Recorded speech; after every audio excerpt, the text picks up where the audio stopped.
Orang Arab seperti halnya kita itu juga memiliki suku-suku, ya, daerah-daerah, ya, dengan komunitas yang berbeda, masing-masing umumnya memiliki dialek atau lahjah yang berbeda sebagai ciri khas karakter. Lahjah namanya, lahjah, dialek.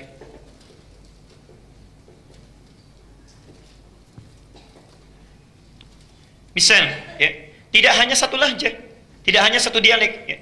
Misal saya berikan contoh, sampai sekarang kalau kita main ke wilayah Palestina, kemudian Lebanon, ya, sebagian Syria, atau sampai ke Mosul di Irak, ya, atau sebagian Afrika, itu ada suku Arab yang tidak bisa mengucapkan a, bisanya e. Ya. Kaifa haluk, kaifa halik. Madrasah, madrasah. Ada, ya. Dari zaman Nabi bahkan zaman jahiliyah ada yang begitu. Tidak bisa mengucapkan a, bisanya e. Jadi kalau disebutkan a, e saja, ya. Ini satu saya. Ada yang tidak bisa hum, bisanya him, ya. Atau him mereka sebut hum, ya.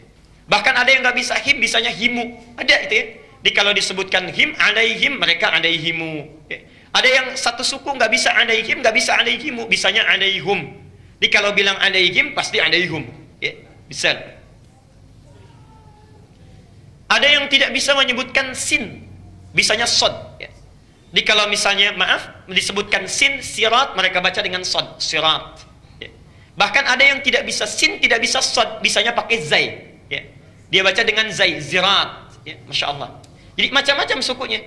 Nah, dari sekian banyak dialek ini, secara umum dialek orang Arab itu terbagi pada 7 dialek. Secara umum.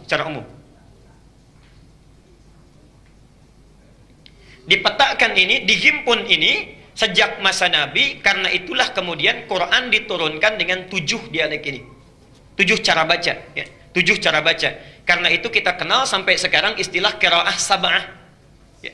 7 cara baca Quran, qiraah sab'ah. Ada 7 rawinya, ya. 7 pembaca Qurannya, kemudian setiap rawi memiliki 2 qari, ya, 2 orang pembacanya. Nah, jangan dikira baca Quran itu satu model, tidak, ya. Cara baca Quran itu nanti ada 7 berdasarkan 7 dialeknya, cara bacanya, ya. Misal kita baca wadduha pakai a. Wadduha wal laili idza saja ma wadda'aka rabbuka wa ma qala, ya. Itu qiraat Hafs. Yang baca Hafs dari Asim, satu jenis model qiraat. Kalau kita mau baca misalnya dengan suku yang nggak bisa a, bisanya pakai e, maka turun riwayat yang kedua. Disampaikan oleh Hamzah, punya 2 murid namanya Khalaf dan Khallad. Atau bahkan nanti muridnya Imam Nafi' namanya Warsh, dia baca pakai e. Wadduhi wal laili idza saji ma wadda'aka rabbuka wa ma qala walal akhiratu khairul laka minal ula. Ibu tertawa. Tapi kalau kita bacakan dengan A pada yang komunitas lisannya dengan E, mereka tertawa. Ya. Saya pernah bacakan itu, ya, begitu datang mushaf dari Indonesia, kami mengajar saat di Tripoli, ya, saat mengajarkan wadduha itu cekikikan tertawa. Kok begitu ya katanya bacanya? Karena mereka nggak biasa, ya, Masya Allah. Nah, ayat yang dibaca tetap sama, ya rahmatullah. Ya. Ayat yang dibaca tetap sama, maknanya sama, cuma cara bacanya beda. Contoh. Maafkan saya, contoh saja, tidak bermaksud membedakan, tapi untuk menampilkan keunikan. Ada orang Medan di sini. Nah, sepeda, dibilang apa biasanya? Sepeda. Ya. Antara sepeda dengan sepeda, bendanya sama nggak? Sama, cuma lisan cara bacanya mungkin yang berbeda satu sama lain. Ya, pengaruh lingkungan, ya, pengaruh tipologi geografisnya dan sebagainya. Ada di antara mereka, tadi saya sampaikan, nggak bisa baca sin, bilang sin nggak bisa, bisanya pakai sod, ya. Karena itu baca ihdinas siratal mustaqim itu bahkan ada 3 cara. Pakai sod riwayat Hafs, ihdinas siratal mustaqim, kan? Ada bisa pakai sin riwayat Qalun, ihdinas siratal mustaqim. Bahkan ada yang tidak bisa pakai sin, tidak bisa pakai sod, pakai zai bisanya. Ada riwayat Qunbul, muridnya Ibnu Katsir, ihdinas siratal mustaqim, pakai zai, ya. Jadi ada cara bacanya, semuanya sama cara bacanya, ya. Jadi tidak ada yang keliru, diturunkan berdasarkan dialek orang Arab sehingga memudahkan untuk membacanya. Kita yang di sini pakai riwayat Hafs, ya. Yang ihdinas siratal pakai sad, ya. Kemudian pakai alaihim. Di Libya sana, termasuk Tunisia itu pakai riwayat Qalun. Qalun, ya. Yang kalau him menjadi himu, kadang-kadang menjadi hum, ya. Kemudian sadnya menjadi sin. Jelas sampai di sini? Ibnu Katsir yang punya tafsir Ibnu Katsir itu bacanya pakai riwayatnya lain, sinnya pakai zai. Ihdinas siratal mustaqim, pakai zai. Masya Allah, ya. Jadi yang dimaksud dengan qiraat adalah cara baca Al-Quran berdasarkan dialek-dialek Arab ini yang telah ditetapkan oleh Nabi. Karena ada dialek tertentu yang tidak bisa digunakan untuk baca Quran. Jelas sampai sini? Baik. Satu. Jadi disebut dengan apa? Qiraat sab'ah. Ini sudah ada rumusnya dari ulama, ilmunya ada dalam ilmu qiraat, bukunya sudah dikarang, bahkan nazamnya sudah ada, Asy-Syatibiyah. Saya berikan contoh bukunya ini, ya.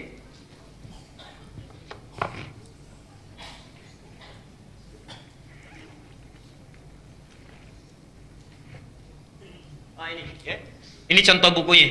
Yang qiraat sab'ah dari Al-Fatihah sampai dengan An-Nas. Ya, bagaimana cara bacanya? Nanti ada yang sama, ada yang beda cara bacanya. Misal Bismillah sampai Ar-Rahmanir-Rahim itu sama. Maliki Yaumiddin bisa dibaca dengan dua cara. Panjang Maliki yang kita baca, bisa pendek riwayat Qalun Maliki Yaumiddin. Boleh, ya. Ilmunya di sini. Kalau yang nggak bisa bahasa Arab, ada bahasa Indonesianya. Sudah diterjemahkan Nazam Syatibiyah karangan Muhsin Ali, itu dua jilid pengajar di PT IKI, warnanya hijau. Jilid pertama ada 378 halaman, jilid kedua 314 halaman, dua jilid warna hijau, ya. Jadi kalau mau belajar ilmu qiraat silahkan. Ini yang dasar. Kalau nanti sudah mahir ini tambah 3 yang masyhur. Yang 7 ini boleh dipakai dalam sholat, ya, boleh, ya. Tapi dipakai sesuai dengan keumuman lahjahnya. Kalau di Indonesia umumnya pakai hafaz, maka jangan coba-coba pakai yang lain, bisa rame nanti, ya, bisa rame. Saya ngimamin misalnya, kemudian pakai riwayat Warsh. Wadduha wal-laili idza saja ma wadda'aka rabbuka wa ma qala. Ini kayaknya orang Betawi nih ustaznya nih. Betawi aja nggak gitu-gitu banget, ya. Jamaah bisa bubar, ya. Maka sesuaikan dengan lahjah yang terbiasa. Tapi mesti kita paham ini 7 bacaan dibaca dalam sholat. Ada lagi 3 riwayat yang kedua. Yang ini 7 disebut mutawatir, disepakati oleh ulama, boleh dibaca dan dipraktikkan dalam sholat. Yang 3 disebut dengan masyhur. Masyhur itu jumlahnya banyak yang meriwayatkan tapi tidak sampai ke mutawatir. Boleh dibaca dalam bacaan Quran tapi tidak boleh dibaca dalam sholat. Tambah yang 4 lagi namanya qiraah syadzah. Syadzah itu qiraah tafsir, bacaan tafsir. Nggak boleh dibaca dalam sholat, tidak boleh dibaca dalam Al-Quran, tapi boleh dimaknai dalam tafsir. Jadi jumlah keseluruhan itu ada 14 qiraat. 7 yang disepakati dibaca dalam sholat, 3 hanya baca Quran saja nggak dibaca dalam sholat, dan yang 4 itu qiraah tafsir. Jelas sampai sini? Itulah qiraat. Nah, dalam rangka membaca Quran, baik menggunakan 7 qiraat memilih salah satunya, semua diikat oleh satu hukum Al-Quran, warattilil Qur'ana tartila, mesti dibaca dengan tartil. Mau pakai riwayatnya Hafs, mau pakai riwayatnya Warsh, Qalun atau Al-Bazzi atau yang lain sebagainya, semua bacaan itu mesti tartil. Tartil sesuai hukum bacaan. Jadi madnya nggak boleh beda. Ada mad arid disukun, bisa 2, bisa 4, bisa 6, ya. Ada makhrajnya, ada sifatnya. Kalau mau baca lewat riwayat apapun, setiap yang baca mesti tartil. Dari tartil inilah muncul ilmu. Saya agak cepat. Bagaimana supaya bacaan Qurannya benar? Kata Quran mesti tartil, ya. Supaya tartil muncul ilmu, namanya tajwid, ya. Namanya apa? Tajwid, ya. Jadi belajar Quran supaya tartil ini mesti belajar tajwid. Di tajwid itu dijelaskan sifatnya, dari mulai hukumnya, dari mulai hurufnya, makhrajnya, sifatnya dan sebagainya, ya.